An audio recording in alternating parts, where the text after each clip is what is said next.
Straight line slope control. In this video, we are going to discuss what is meant by straight line slope control, using the Solar Mars Moog IGV actuator as an example. Let's say you suspect there is a problem with IGV control and you want to verify that the inlet guide vanes are actually where they are supposed to be. To do that, two things must be confirmed. First, you must verify that the correct command signal is being sent from the PLC output card. In this case, that is a voltage signal ranging from -3.6 volts to +3.6 volts DC. Second, you must verify that the IGV is physically positioned at the correct vane angle for that command signal. If the electrical command and the mechanical position both match, then the IGV is responding correctly. In this video, we will first show how to perform this verification using simple graph paper. This makes it easier to visualize the straight line relationship that the PLC must create using logic. Calculation using graph paper, signal voltage. This graph shows NGP corrected speed on the x-axis, and the voltage signal from the PLC output card on the y-axis. Corrected speed is the actual NGP speed adjusted for ambient air temperature. On this Mars configuration, the IGV begins to move at 80% corrected NGP, and it reaches the fully open position at 92% corrected NGP.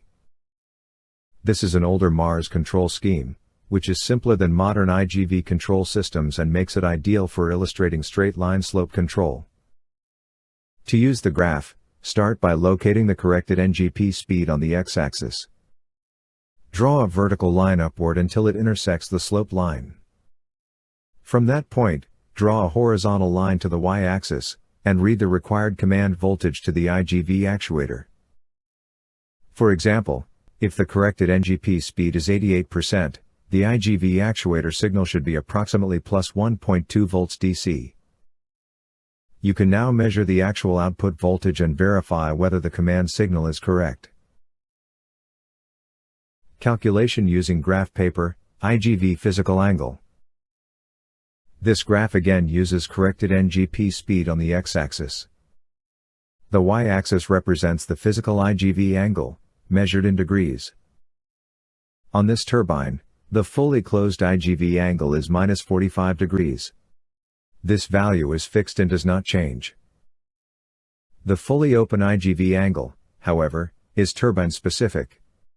It is established by engineering during test cell operation, which means each turbine will have its own unique graph. In this example, the IGV is fully open at +2 degrees. Using 88% corrected NGP speed again, the expected IGV angle is approximately -13 degrees. Verify that the actual vane angle matches this value. PLC logic equivalent of straight line slope control. Now let's look at how the PLC logic achieves the same result as the graph paper method, except it does it in real time, and with much greater accuracy. We already know the start and end points of the slope, expressed as x and y values. The x values represent corrected NGP speed in percent, and the y values represent the IGV command signal in volts DC. Because we know the x and y values for 2 points on the line, we can use the straight line equation. The known values are x1 equals 80, x2 equals 92, y1 equals -3.6 volts DC, y2 equals +3.6 volts DC. In the PLC, the x value is continuously read as the corrected NGP speed. What the logic must do is solve the equation for y, which becomes the command voltage sent to the IGV actuator. Don't panic. We are going to introduce an expression and an equation, but I promise this is not going to turn into a math class.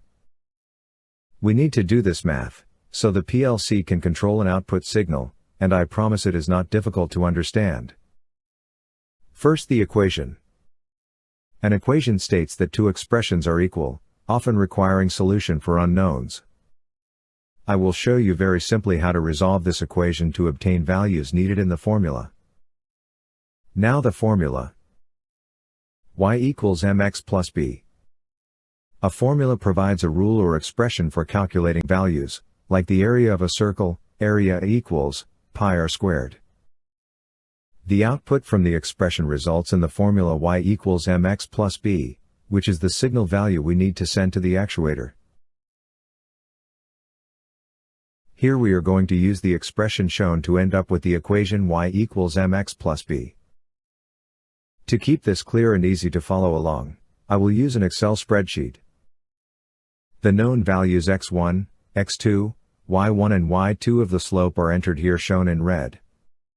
Then these values are copied down into the cells in line 1, where we see the expression. In line 2, the value to the right side of the expression is reduced to 7.2 divided by 12, giving a result of 0.6. In line 3, we multiply both sides of the expression by x minus 80. By doing this we remove the x minus 80 from the left of the expression, leaving y plus 3.6. On the right of the formula we multiply 0.6 by x minus 80, giving us the result of minus 48 plus 0.6x. In line 4, we subtract 3.6 from both sides of the expression, resulting in y equals minus 51.6 plus 0.6x, which is the formula we are going to use to control the value of y, which is the output voltage signal. Minus 51.6 is the b value called the intercept. Plus 0.6 is the m value, called the slope. Using the formula y equals mx plus v, the PLC can now calculate the correct IGV command voltage for any corrected NGP speed. Now let's use these values just calculated. The PLC calculates the value of y using the straight line equation, y equals mx plus b. As you can see, the value of y smoothly transitions from minus 3.6 volts to plus 3.6 volts as the corrected NGP speed increases from 80% to 92%. As long as the PLC is receiving a valid corrected NGP speed, the output value y is continuously recalculated in real time. Returning to our original troubleshooting example, at 88% corrected NGP, this equation produces a result of exactly plus 1.2 volts DC. This is the same value we obtained earlier using graph paper. IGV angle calculation in the PLC. Now let's look at how the IGV angle is calculated in the PLC. Just like before, we input the known values for x1, x2, y1, and y2. The x values are the corrected NGP speed limits, from 80% to 92%. The y values are the physical IGV angles, minus 45 degrees fully closed, plus 2 degrees fully open. As before, the values are copied to line 1. Next, on line 2, the right-hand side of the formula is reduced to 3.9167. On line 3, both sides of the formula is multiplied by x minus 80. This eliminates the x minus 80 on the left-hand side of the formula. On the right-hand side of the formula, 3.9167 is multiplied by x minus 80, giving minus 313.33, plus 3.9167x.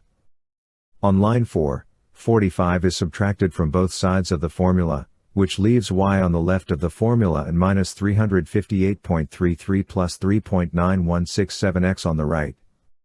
Therefore the intercept, b value is minus 358.33, and the slope m value, is 3.9167. Using a corrected NGP speed of 88%, the PLC calculates an IGV angle to be minus 13.67 degrees. When we compare this to the graph paper method, we saw an angle of approximately minus 13 degrees, confirming that the PLC calculation and the manual method agree. Why this matters for troubleshooting. Using the calculated values of m and b, along with the corrected NGP speed, the PLC continuously calculates the value of y. In this case, the value of y, which represents the IGV angle, smoothly transitions from minus 45 degrees to plus 2 degrees. We approximated the IGV angle to be at minus 13 degrees on paper. According to the logic, it will be minus 13.7 degrees, which is more accurate. The key point is that the values of M and B do not change. What changes is the input speed, and the resulting output value Y. These straight line formulas are extremely useful for troubleshooting, not just for IGV control, but for many other control functions as well. In many cases, the actual IGV position feedback is displayed on the operator screen, while the commanded IGV position is not. Understanding this calculation allows you to determine where the control system is trying to position the IGV, even when that value is not shown.